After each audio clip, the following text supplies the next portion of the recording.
ආයිබෝවන් තෙරුවන් සරණයි ලංකාවාසී ලෝකවාසී සියලු ජනතාවට. නමින් මම සමීර වඩුගේ ආධ්‍යාත්මික උපදේශක.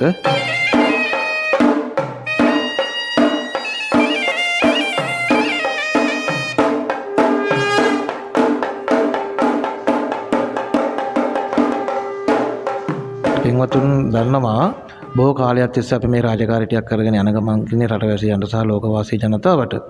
සම්බුද්ධ ශාසනය ස්ථාපිත කරන කටයුත්තේදී ලුණාව ශ්‍රී විසුද්ධාරාම විහාරස්ථානයේ පසුගිය දවසකදී අපි විශේෂ කඩවර දෙවියන්ට, මහා භද්‍රකාලී අම්මට, සූනියන් ඔඩ්ඩිස්ස දෙවියන්ට, යක්ෂයාට අනුරූපව දේව පූජාවන් පවත්වලා මුළුතැන් මංගල්‍යයක් වඩම්මලා කඩවර පූජාවක් සහ ගොටු පූජාවක් සිදු කරන්න යෙදුණා.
අපි ඒ පූජා කටයුත්තේදී පළවෙනියෙන්ම මුරුතන් මංගල්‍ය වඩම්මුවා බුදු පියාණන් වහන්සේට ගිලන්පස පූජාව සවස සන්ධ්‍යාවේ සිදු කරලා බෝධීන් වහන්සේ ශබ්ද පූජාවක් නැතුව සිදු කළේ.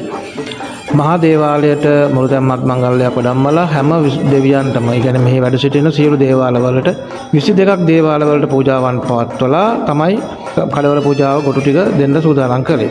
ඒත් අපි ඒ ස්ථානයේ දෙවෙනි වතාවට කඩවර දෙවියන්ට ආරාධනා කරලා ශබ්ද පූජාවක් නැතුව සිද්ධ කරා. එතකොට උන්වහන්සේලා වැඩම කරලා සත්‍ය මේ මිනිස්සුන්ට ජනතාව දකින්නේ දුර්ලභ අවස්ථාවක් කියලා වීඩියෝ දාලා තිබුණාට අපි මේ සිදු කරේ දුර්ලභ අවස්ථාවක්. සමීර වඩුකේ කියන මහත්තයා කවදාවත් ජනතාවට පෙන්වලා තිබුණේ නැහැ මෙහෙම ශක්තියක් තිබෙන බව.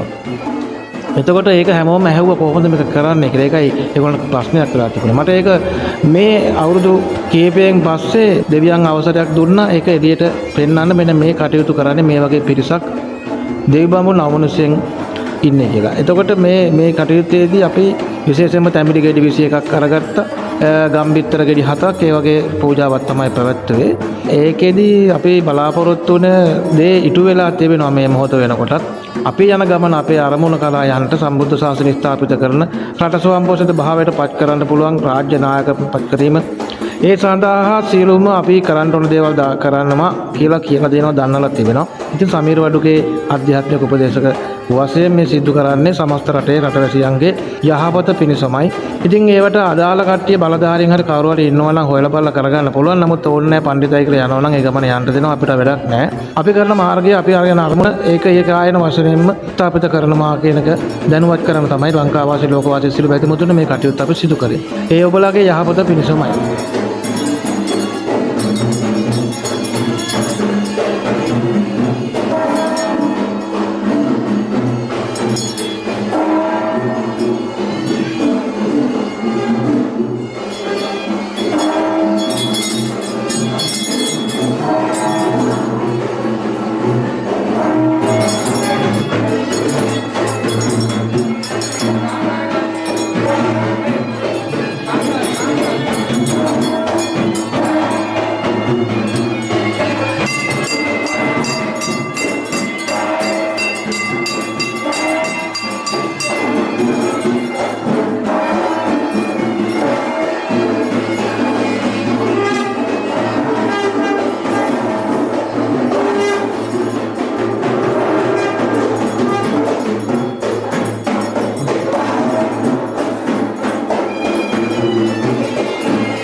ඒ විශේෂ පූජාව සිදු කරන්නට යෙදුනේ ලුණාව දේවාලයට පැමිණෙන බැතිමතුන්ට සහ මේ ලංකා වාසී සියලු ජනතාවට කරදර විපත්ති පැමිණිලා තිබෙනවා සබහා ධර්මයෙන් සහ බොහොම කරදරයි ධන සම්පතක් නැහැ කන්න බොන්න විදිහක් නැහැ කියලා බොහෝ පිරිසක් අපට ඇවිල්ලා කියනවා. මෙන්න මේ ආකාරයෙන් දුක් විඳින ජනතාවට දුකට පිහිටක් වෙන්නත් අමනුෂ්‍ය දෝෂ වලින් බලපාන සියලු අමනුෂ්‍ය කරදර බාධක දුර වෙන්නත් කියලා රටටත් සම්බුද්ධ ශාසනයටත් චිරස්ථිතියත් වෙනුවෙනුත් අපි මේ දෙවියන්ගේ ආශිර්වාදය ගැනීම සඳහා තමයි ඒ කටයුතු සිදු කරන්නට යෙදුනේ.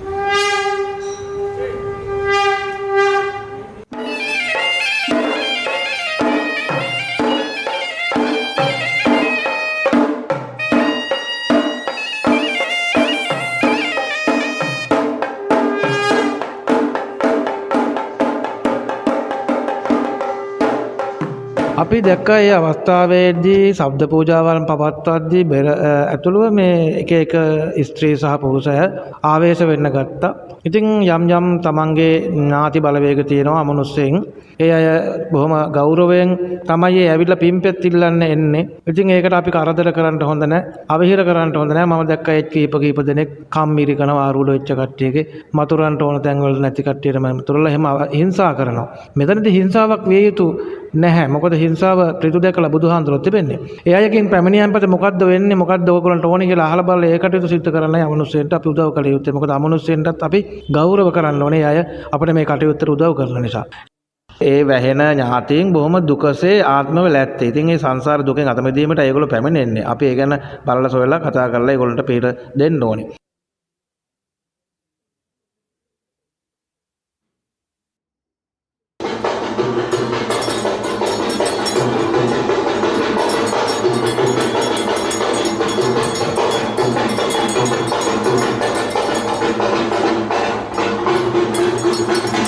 ගොඩාක් ජනතාවක් ඇවිල්ලා හිටියා. අපි හිතුවේ නැති විදිහට පිරිස් සම්පත්තිය හිටියා.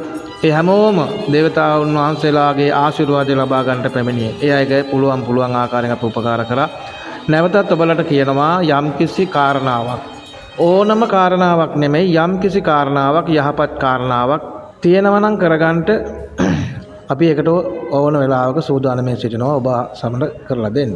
විශේෂයෙන්ම කියන්න තියෙන්නේ යහපත පිණිස මොනවද මේ වෙන්නේ කියන එක අවබෝධය කරගන්න තියෙන්නේ කවුද වඩින්නේ මොකද්ද වෙන්නේ කියන අවබෝධ කරලා අපිට උත්තර පිළිතුරු බලාපොරොත්තු වෙන්නේ සමස්ත ජනතාවගේ. අපි නෙමෙයි මේක තෝරන්න ඕනේ. මම කරන්නේ මට අවශ්‍ය රාජකාරිය මගෙන් කෙරෙහි යුතු රාජකාරිය පමණයි. තෝරලා හරිද නිවැරදිද අවශ්‍ය වෙලාවට නිසිකලට සමස්ත රටවැසියන් අවබෝධය කරගෙන ඒ ප්‍රතිචාර දක්වන්න කියලා අපි බොහොම ඔබලට සෑම වෙලේම අපිත් එක්ක රැඳී ඉඳලා ආරාධනා කරනවා. තෙයගේ පීඨයේ උතුම් රත්නත්‍රේ පීඨ ආශිර්වාද ලැබේ.